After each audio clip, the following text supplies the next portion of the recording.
الذين قال الله إنما يريد الله عنكم ويدفع بالآية ويطهركم تطهيرا.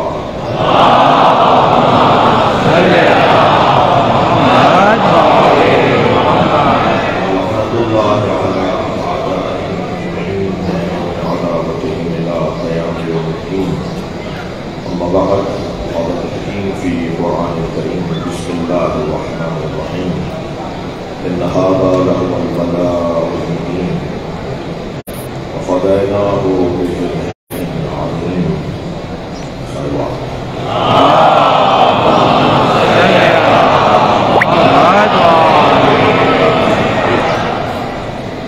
ایک اور غلط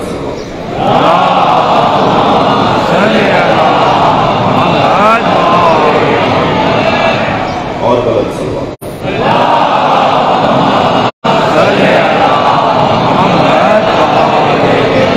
خاص دعاؤں کے لیے مجھے کہا گیا ہے.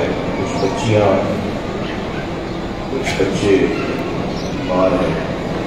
آپ کے ذہنوں میں بھی عزیز و اقارب میں بیمار ہیں. میرے سردار بھائی کے جوان کی طبیعت اچانک خراب ہوئی.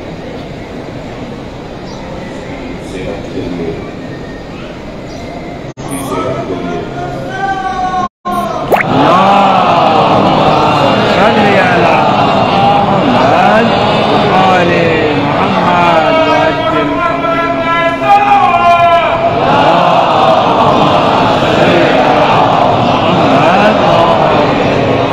مجھے یہ نام کچھ دیے گئے ہیں، مولا جانتے ہیں میری اور آپ کی نیت کو، حاجات مندوں کی نیتوں کو، اور آپ سب کے ذہنوں میں جو حاجتیں ہیں کہ بیماروں کے لیے، جو رزق روزی کے لیے، جو البتہ بڑے لوگوں سے بڑی چیزیں مانگی جاتی ہیں. امام حسین سے بڑی چیز مانگی ہے. کوئی ایک ایک بڑی چیز اپنے ذہن میں رکھتے ہوئے بلندتر صلوات.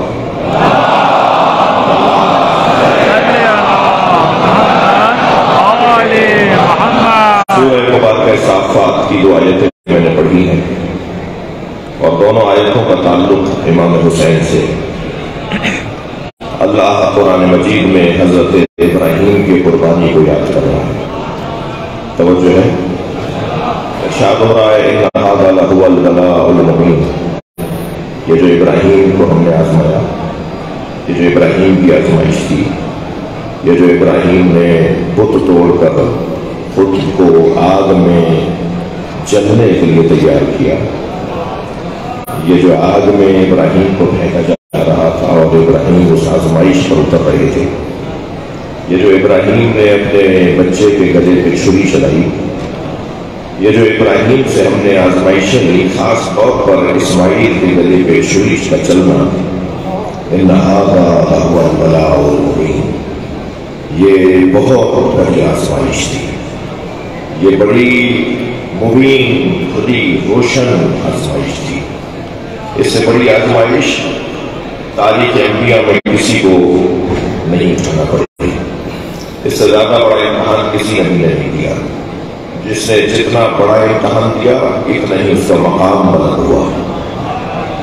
اور انبیاء کرام میں سب سے زیادہ جس نے قربانی دی ہے وہ حضرت ابراہیم نے دی. تبھی اللہ نے انہیں امامت کا درجہ دیا ہے. اللہ امام ہر ایک کو نہیں بناتا. اللہ امام اسے بناتا ہے جس میں صبر کی سب سے زیادہ صلاحیت پائی جاتی ہے.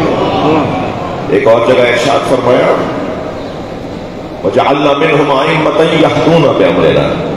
ہم نے ان میں سے کچھ کو امام بنایا ہے. ہر ایک کو اللہ امام نہیں بناتا. خاص بندوں میں اللہ نبی بناتا ہے، خاص نبیوں میں اللہ رسول بناتا ہے، خاص رسولوں میں اللہ امام بناتا ہے. اور ہر امام کو بھی علی جیسا نہیں بناتا.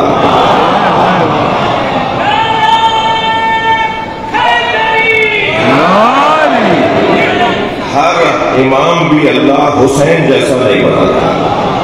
آپ تو، میں اور آپ تو بڑے آرام سے حرم میں بیٹھے ہوئے ہیں اور شاید ہمارے ہوٹل تک ہم اپنی گاڑیوں میں آتے جاتے ہیں، لیکن جہاں سے حدود کربلا شروع ہوتے ہیں وہاں سے ائمہ اہل بیت اپنی سواریوں سے اتر جاتے تھے.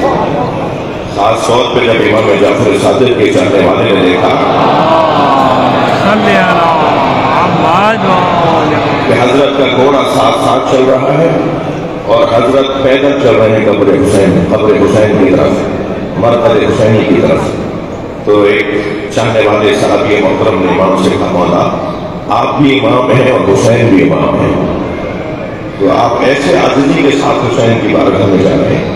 تو میرے مولا کی آنکھوں میں آنسو آ گئے اور فرمایا ہمیں امامت پہ تصدق حسین ملی ہے. اللہ نے ہمیں امام بنایا ہے حسین کے صدقے ہیں.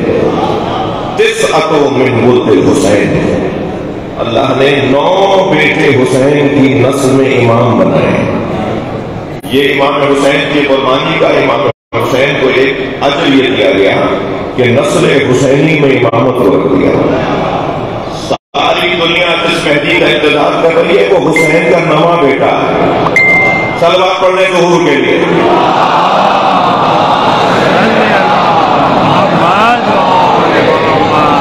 تو عزیز ہر ایک کو ایک جیسا درجہ نہیں ملتا، ہر ایک کا مقام ایک جیسا نہیں ہے.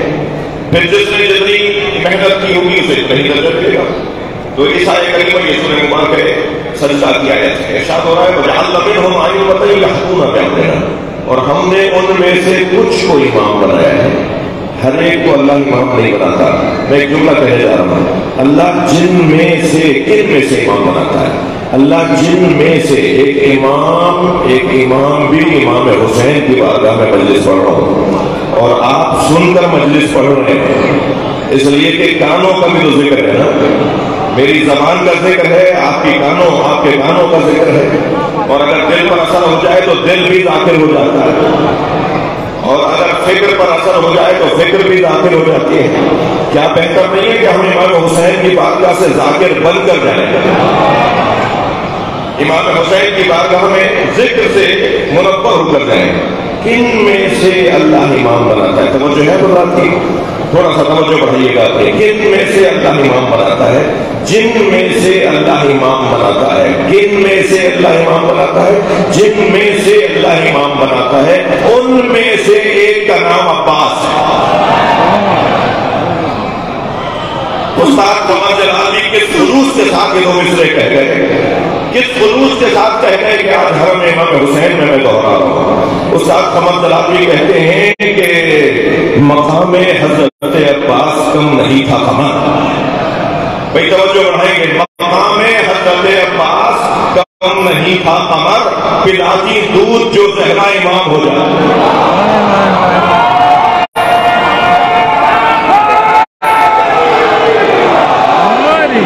صلوات پڑھیں گے محمد والے.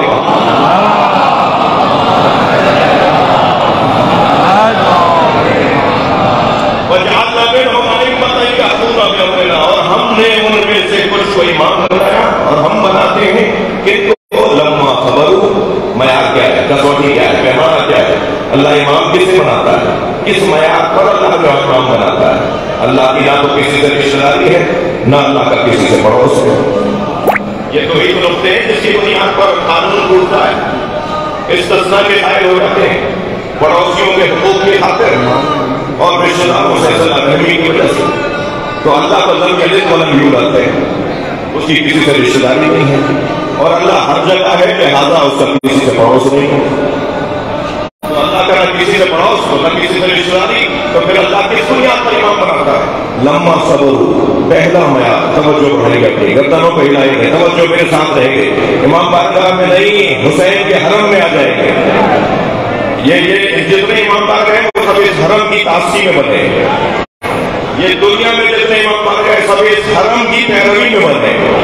ہم اصلی جگہ پہ جیسے ہم مسجد میں جاتے ہیں نا، تو کہاں ہمارے محلے کی مسجد اور کہاں خانہ کعبہ، ایسے کہاں ہمارے علاقے کا امام بارگاہ اور کہاں حرم حسین. لہذا معمولی جگہ پہ تو نہیں ہے. تو میری اور آپ کی جتنی توجہ ہوگی اتنے امام کے حضور میں ہماری حاضری مسلم ہوگی. کس بنیاد پر اللہ امام بناتا ہے؟ لما صبروا، پہلا عنوان، پہلی کسوٹی. لما صبروا، اس بنیاد پر کہ وہ صبر کرنے والے ہوتے ہیں. سب سے بڑے صابر کو اللہ سب سے بڑی امامت دیتا ہے. امام حضرت ابراہیم کے ہیں، اس لیے کہ انہوں نے صبر کیا، مگر ابراہیم کے صبر سے کہیں زیادہ بڑا صبر حسین کا صبر ہے۔ میں قرآن کی آیت پڑھنے جا رہا ہوں اور اس کی تفسیر کر رہا ہوں۔ ابراہیم علیہ السلام نے ایک اسماعیل کے گلے پہ چھری رکھی تھی، حسین نے 58 اسماعیلوں کو ذبح کیا ہے۔ یہ 18 نہیں، 18 تو مولا علی کے بیٹے تھے، بنی ہاشم 58 تھے کربلا میں۔ حسین مولا کے رشتہ دار جوان شہداء کربلا میں 58 کی تعداد تھے۔ 18 تو صرف علی کے بچے، امام حسن کی اولاد، مولا حسین کی اولاد، جناب زینب کے بچے، یہ تو مولا علی کے بچے ہیں۔ کتنا بڑا فرق ہے ابراہیم میں اور حسین میں؟ لمما صبر، پہلا عنوان امام بنانے کا صبر، دوسرا عنوان وکانوا بآیات اللہ یوقنون، اور دوسرا عنوان امام بنانے کا یہ ہے کہ وہ اللہ کی آیات پر یقین رکھنے والے ہیں۔ یہ دو کسوٹیاں ہیں امام بنانے کی۔ اب آپ ذرا دیکھیے صبر کا عنوان، بھائی میں صبر کے مضمون پر حرم امام حسین میں بات نہیں کروں گا تو کہاں پر ہوگا؟ دنیا کا کون ہے حسین کے برابر جس نے صبر کر کے دکھایا؟ اور یاد رکھیے عزا کا عربی لغت میں ترجمہ بھی صبر ہے۔ یوم عزا، ایام عزا، عزا یعنی صبر، ایام صبر۔ ہم جو محرم اور صفر مناتے ہیں وہ ایام صبر مناتے ہیں۔ مختار نے ایک جملہ کہا تھا کہ حسین پہ رو رو کر اپنے سینے میں غصہ جمع کرتے رہو تاکہ مہدی آئے تو مدد کرنے میں تاخیر نہ ہو۔ بھائی امام کے ظہور کے لیے صلوات۔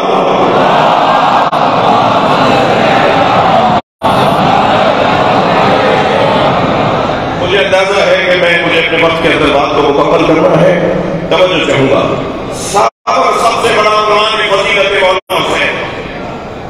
کائنات کا سب سے بڑا صابر کون ہے؟ کائنات کا سب سے بڑا صابر کون ہے؟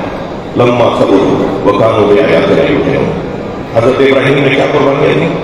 اپنا مال اللہ کی راہ میں دے دیا، اپنی جان اللہ کی راہ میں دینے کے لیے تیار ہو گئے۔ آگ میں جب پھینکا جا رہا تھا تو چہرے کا اطمینان بتا رہا تھا کہ اسی کو تو امامت ملنی چاہیے۔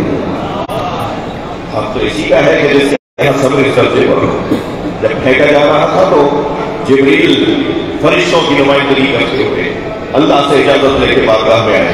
حضرت ابراہیم سے کہا لک حاجۃ یا ابراہیم، اے ابراہیم کوئی حاجت ہے؟ تو ابراہیم نے کیا فرمایا؟ اما الیک فلا، ہاں ہے مگر تم سے نہیں ہے۔ ہاں حاجت ہے مگر تم سے نہیں ہے۔ تو جبریل کہنے کے پھر کس سے ہے؟ اسی سے ہے جس نے تمہیں آنے کی اجازت دی ہے۔ کافر اگر اللہ سے حاجت ہے تو بتاؤ میں پہنچا دیتا ہوں۔ اب حضرت ابراہیم کا اطمینان دیکھیے اور امامت لینے کا ذریعہ دیکھیے۔ حضرت ابراہیم نے جب کہا نا کہ اسی سے ہے جس سے تمہیں آنے کی اجازت دی ہے، تو کہنے لگا بتاؤ، پھر میں جا کر اللہ سے کہتا ہوں آپ کی حاجت۔ تو حضرت ابراہیم نے فرمایا علمہ بحالی یغنی عن سوالی، وہ مجھے دیکھ رہا ہے، اب سوال کی حاجت ہی نہیں ہے۔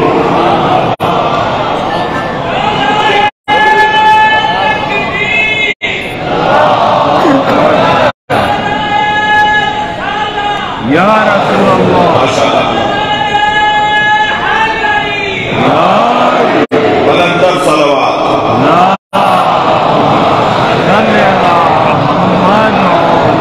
اور اس اطمینان قلب کے ساتھ حضرت ابراہیم آگ میں گئے۔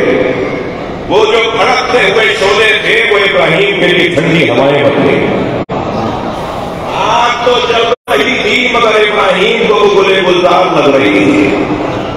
جی آگ ہوتے ہوئے اس کے اندر ٹھنڈک تھی، اور اللہ نے کہا ہے آگ کونی بردن و سلامہ، خاموش ہو جا، نہیں بلکہ ٹھنڈی پڑ جا۔ اور وہ آگ ہوتے ہوئے حضرت ابراہیم کے لیے ٹھنڈک رہی۔ یہ ابراہیم کو حق ہے نہیں کہ وہ امام بنے، مگر امتحان تو یہاں رکا نہیں۔ آواز آئی اپنے اسماعیل کے گلے پہ چھری چلا دو۔ اسماعیل بھی کون جو منت مرادوں کے بعد ملے؟ حضرت سارا سے تو اولاد نہیں ہو رہی تھی، وہ خود اپنے لیے حاجرہ کو لے کر آئے سوکن کے طور پر، اور پھر حضرت حاجرہ سے حضرت اسماعیل دنیا میں آئے جو منت مرادوں کے بعد آئے، جس کی عمر 18 سال کے قریب ہو۔ گود کے بچے نہیں تھے حضرت اسماعیل جب چھری چلائی جی جیسے جیسے بچہ بڑا ہوتا چلا جائے گا محبت بڑھتی چلی جائے گی. اب یہاں کئی سن و سال گزر چکے ہیں تب حکم ہو رہا ہے کہ اسماعیل کے گلے پہ چھری چلاؤ. اللہ کا کام بھی تو اللہ کا ہے, ہر ایک سے اس کے مزاج کے مطابق امتحان لیتا ہے. حضرت یوسف پانی سے بولتے تھے, بھائیوں نے کنویں میں پھینک دیا. حضرت یوسف کا امتحان وہ تھا, حضرت ابراہیم کا امتحان یہ ہے کہ فرمایا اپنے بچے کے گلے میں چھری چلا. ابراہیم علیہ السلام نے آنکھوں پر پٹی باندھی, بچے کے ہاتھ پیر باندھے, چھری تیز کر کے چلے, چھری چلائی مگر چھری چلتی نہیں تھی, چلا کرتا نہیں تھا. یہ تو پہلے ہاتھ چکے تھے کہ ایک جنبش ہاتھ کی ایک جنبش پر چھری چلے گی اور گلا کٹے گا, مگر گلا کٹتا ہی نہیں تھا. ایک مرتبہ پٹی کھول کے دیکھا تو چھری اٹھی تھی, پھر اس کو دیکھ کر محسوس کر کے سیدھی رکھی, پھر چلائی, چھری نہیں چلی. پھر حضرت ابراہیم نے دیکھا تو الٹی تھی, پھر تیسری مرتبہ پھر چلائی, نہیں چلی, الٹی نظر آئی. تو چھری کو آواز دے کر اٹھا کر آواز دے کر کہا میں تجھے سیدھا رکھتا ہوں, تو الٹی بھی ہو جاتی. اب اگر اللہ کا نبی کسی سے بات کرے تو مجال ہے وہ جواب نہ دے. سرکار دو جہاں کی ہتھیلیوں پہ کنکریوں کا کلمہ پڑھنا کون سا مشکل تھا؟ یہ تو ہر نبی اگر کسی کو پکارے گا تو وہ جواب دے گا. حضرت ابراہیم نے فرمایا سیدھا رکھتا ہوں تو مٹی کیسے ہو جاتی ہے؟ تو چھری بولی, مجال ہے جواب نہ دے. چھری بولی الخلیل عمرنی والجلیل نہانی, خلیل مجھے عمل کرتا ہے, جلیل مجھے روک دیتا ہے. تو ایک مرتبہ پوچھا یا اللہ کیا میری قربانی قابل قبول نہیں ہے؟ تو آواز قدرت آئی ابراہیم تمہاری قربانی قبول ہے مگر ہم تو تمہارا دل دیکھ رہے تھے, ہمیں اسماعیل نہیں چاہیے تھا. چھری چلی, انہوں نے اپنا کام مکمل کیا, مگر جب پٹی کھول کر دیکھا تو دمبا ذبح ہو گیا تھا اور اسماعیل برابر میں زندہ کری تھی. تو آواز آئی ان ھذا لھو البلاء المبین. بہت بڑی آزمائش تھی, بڑا امتحان تھا. کچھ دیر کے لیے سوچیے تو صحیح, میری چھوٹی بچی میرے ساتھ آئی ہوئی ہے, بتایا کہ آج بس سے ٹکر ہوتے ہوئے بچی ہو جی, تو میری آنکھوں میں آنسو آ گئے جی. یہ سن کر کے ایسا ہونے والا تھا.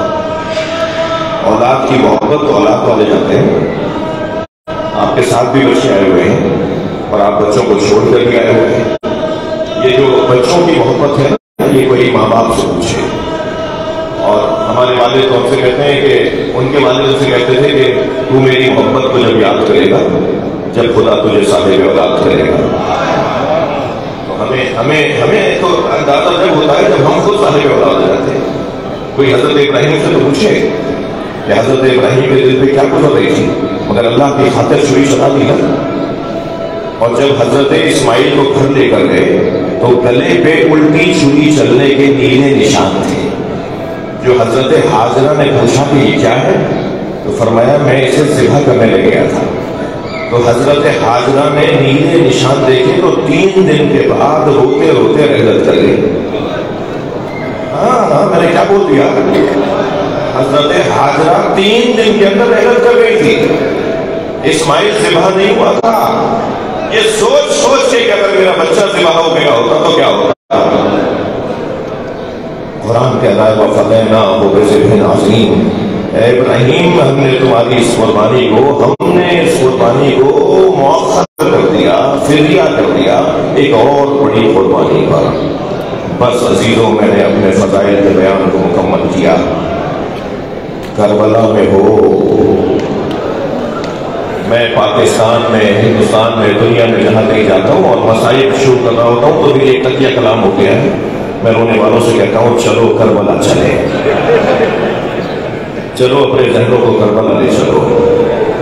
آج میں یہاں کیا کہوں کہ کہاں چلو.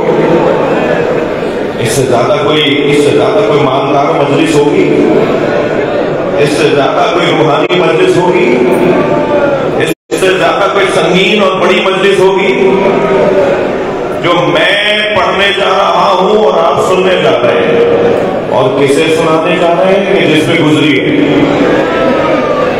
اللہ نے سب سے زیادہ بڑی قربانی اس سے لی ہے کہ جس نے کربلا میں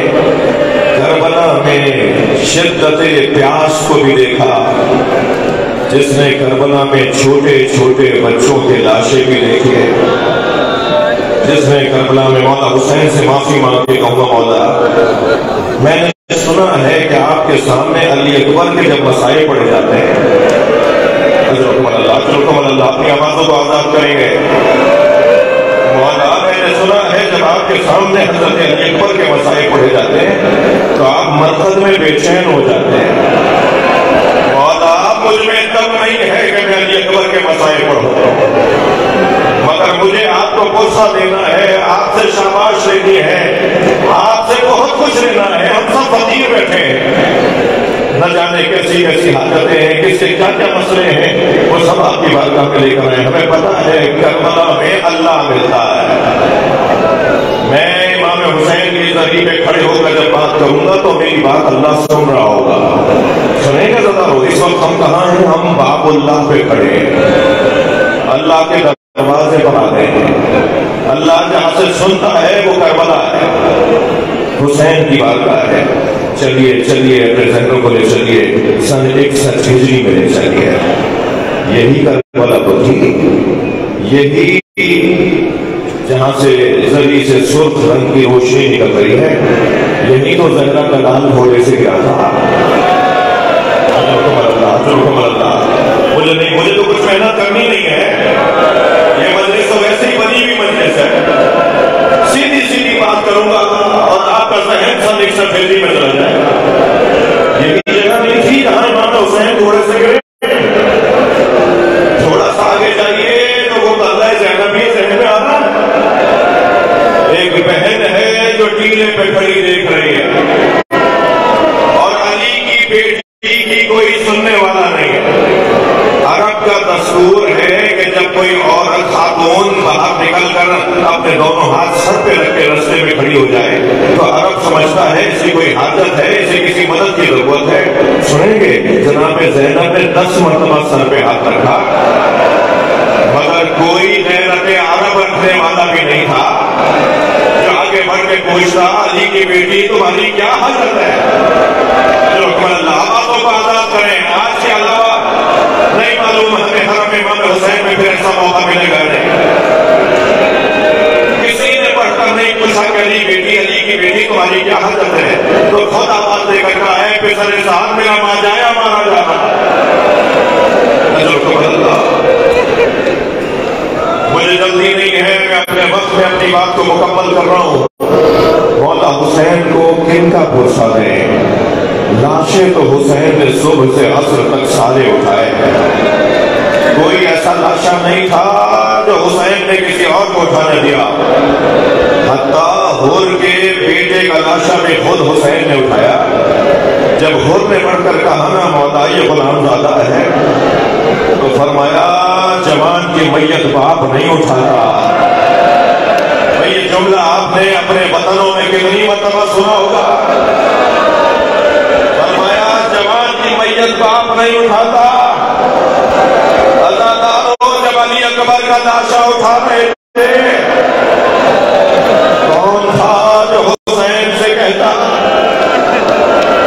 میں نے اپنے بزرگ عالم دین سے سنا جب علی اکبر کا لاشا اٹھایا تو برابر سے ایک بی بی کے سلام کی آواز آئی۔ اب جو امام حسین نے مڑ کے دیکھا تو زینب کھڑی ہے، فرمایا بھائی حسین یہ لاشا زینب اٹھائے گی۔ عزاداروں لاشیں امام حسین نے سبھی اٹھائے، سارے لاشیں اٹھائے، رونا تو اس کا ہے کہ حسین کا لاشا اٹھانے والا کوئی نہیں۔ اللہ میرے پاس وقت کی تنگی ہو گئی اس لیے میں جلدی بات کر رہا ہوں، ورنہ اسی حرم امام حسین میں تقریباً 200 سال پہلے ذاکر مسائل پڑھ رہا تھا، ہو سکتا ہے یہی کہیں، اور صاحب تحریر فتویٰ تحریر تمباکو آیت اللہ شیرازی بیٹھے ہوئے تھے، انہوں نے آواز دے کر روتے ہوئے کہا آہستہ آہستہ پڑھو، ہمیں رونے دو، میں اتنی جلدی سخت باتیں کر رہے ہو، ہمیں رونے تو دو، ہمیں غور تو کرنے دو۔ ان جملوں میں ذاکر نے ایک جملہ کہا جس پہ آیت اللہ شیرازی چیخ مار کے روئے اور 3 گھنٹے بے ہوش رہے. سنیں گے وہ کیا جملہ تھا؟ ذاکر نے جملہ کہا شام کے دربار میں آواز لگائی گئی زینب کو دربار میں لایا جائے.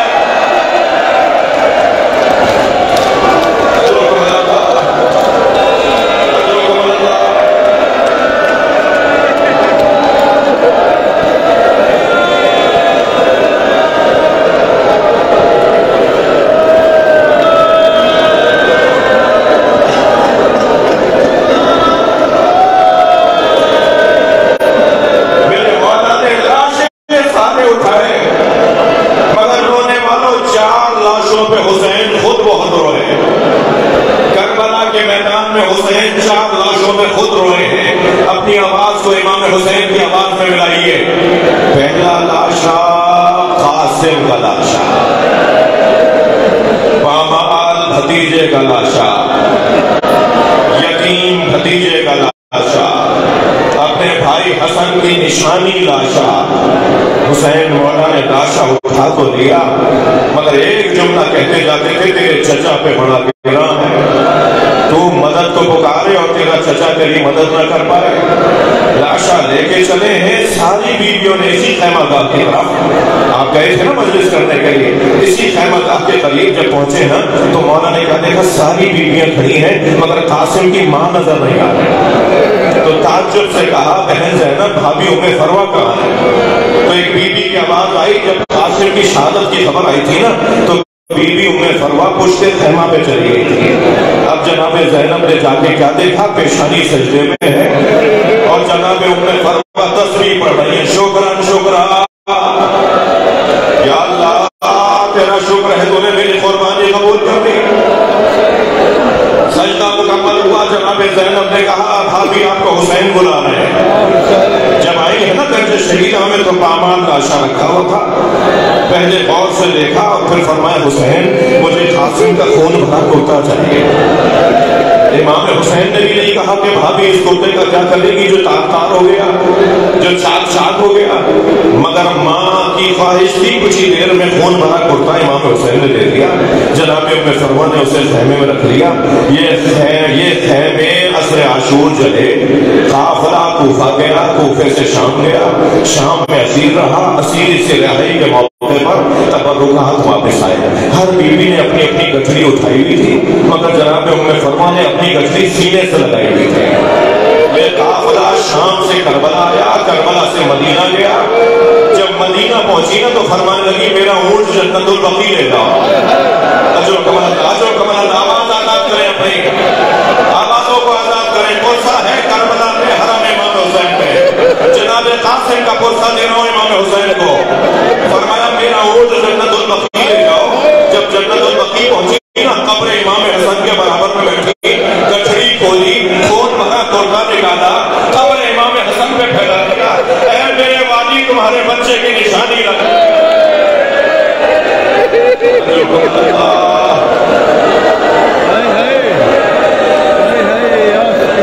یہ لاشا حسین نے اٹھایا. دوسرا لاشا سنیں گے جو امام حسین نے اٹھایا اور بہت روئے. دوسرا لاشا عباس. اپنی آوازیں پہنچائیے عباس کے حرم تک. مولا ان ظاہروں کو آخری زیارت نہ ہو. بار بار آپ کے حرم میں آنے کی توفیق نصیب ہو. دوسرا لاشا عباس کا لاشا. مگر سنیں گے ذرا وہ لاشا عباس کا اٹھایا نہیں، اس لیے کہ مولا کی وصیت تھی مولا میرا لاشا خیمے نہ لے جائے. لاشا نہر کے کنارے چھوڑ تو دیا مگر مڑ مڑ کر دیکھ رہے تھے. پڑھ رہے تھے اس جانے جہاں سے خیمے ہیں، جہاں خیمے ہیں. اور خیموں کے قریب پہنچے تو کیا دیکھا؟ بچے جمع ہیں اور ہاتھوں میں خالی گوزے. کیا بتائیں سکینہ کو کہ عباس کہاں گئے؟ تیسرے لاشے کا نام سنیں گے ذرا جس پر حسین بہت روئے ہیں، وہ لاشا علی اکبر کا لاشا. اجر و کمال اللہ. اللہ آپ کو حوصلہ عطا فرمائے.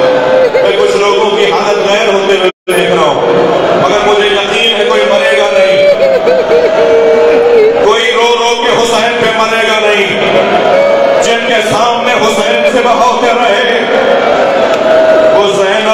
کو دیکھتی رہ گئی.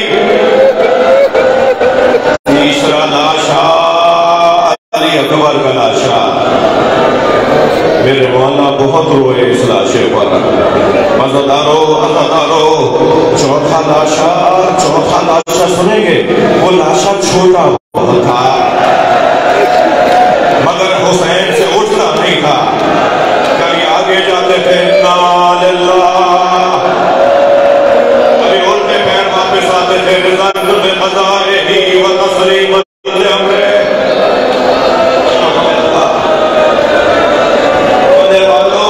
بچوں کی مائیں بیٹھی ہیں. اس ننھے سے لاشے پر میرے مولا نے ہوا کا دامن ڈالا ہوا تھا. گرمی بڑی شدید تھی، دھوپ میں تپش بہت زیادہ تھی، لیکن چلے ہیں خیمہ گاہ کے قریب. اس سکینہ نے آواز دے کر کہا بابا میں بھی پیاسی ہوں. حسین کیا بتائیں کہ کیسا پانی پلایا. کیا منظر تھا اس کربلا میں کہ باپ تشییع جنازہ کر رہا. باپ میت اٹھائے ہے اور ماں تشییع جنازہ کر رہی ہے. خیمے کے پشت پہ گئے، ننھی سی قبر کھودی. علی اصغر کو قبر کے حوالے کیا. تھکے نہیں. اور جب گرم ریت پیروں کی طرف سے ڈالنا شروع کی نا تو ایک جملہ کہا ہے میرے لال تمہیں پانی تو نہ پلا سکا. کربلا کی گرم ریت بولا رکھو. اب کربلا کا میدان، زہرا کا لال تنہا زلجنا پر بیٹھ کے روانہ ہو رہے ہیں. اجر و کمال اللہ، اجر و کمال اللہ. کربلا کے میدان، اسی میدان میں حسین آئے. دشمن کو مخاطب کیا. مفہوم یہ تھا کہ ان کا دین محمد لم یستقم الا بقتلی فیا سیوف خذونی. اگر دین محمد میرے قتل کے علاوہ بچنے والا نہیں ہے تو تلواروں آؤ میرے ٹکڑے ٹکڑے کر ڈالو. 6 مہینے سے سفر پہ گیا ہوا ایک مسافر ہے جو کوفے میں داخل ہوا ہے. کوفے میں جب آتا ہے تو کیا دیکھتا ہے؟ دکانیں بند ہیں، بازار بند ہیں، کوئی چہل پہل نہیں ہے، کوئی مرد نظر نہیں آ رہا.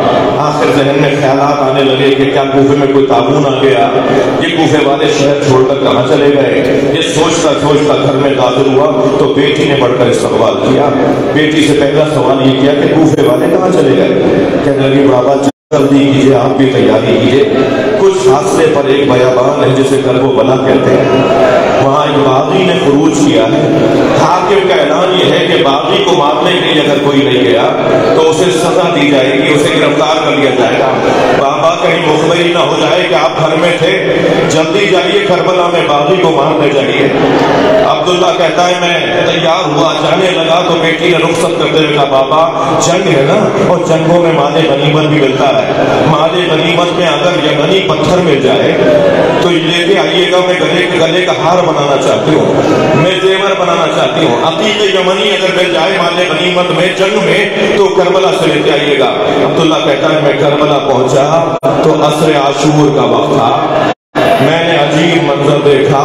ایک 56 سالہ بوڑھا زخمی ہے جس کے بدن پہ سینکڑوں زخم ہے، جس کا امامہ کھول کے اس کی گردن میں آ گیا، جو تنہا ہے اور اسے لاکھوں کا لشکر مارنا چاہتا ہے، ہزاروں کا لشکر مارنا چاہتا ہے. عبداللہ کہتے ہیں مگر مجھے اتنا پتا تھا کہ اسے مار دوں گا تو جنگ ٹھنڈی پڑ جائے گی.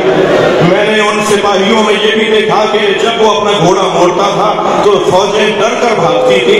تو میں نے بھاگتے ہوئے ایک سپاہی سے پوچھا تم ایک آدمی سے ڈرتے کیوں ہو؟ تم تو ہزاروں ہو، یہ اکیلا ہے، تم اس سے ڈرتے کیوں ہو؟ تو اس نے بھاگتے ہوئے کہا تمہیں نہیں پتا اس کے ایک بھائی کا نام عباس تھا. عبداللہ کہتا ہے مجھے پھر سمجھ میں نہیں آیا یہ کون ہے. اجر و کمال اللہ، اجر و کمال اللہ. عبداللہ کہتا ہے مجھے پھر سمجھ میں نہیں آیا یہ کون ہے. کہتا ہے میں قریب جانے لگا، مجھے اتنا پتا تھا کہ اسے مار دوں گا تو جنگ ٹھنڈی پڑ جائے گی. عبداللہ کہتا ہے میں نے تلوار نکالی، ان کے گھوڑے کے چند ذراع کے فاصلے پر آ گیا. ان کا گھوڑا کچھ فاصلے پر تھا، میں ان کے گھوڑے کے پیچھے آیا، تلوار نکال کر میں نے ارادہ کیا کہ حملہ کروں تو انہوں نے مڑ کر دیکھا اور کہا عبداللہ قریب آؤ.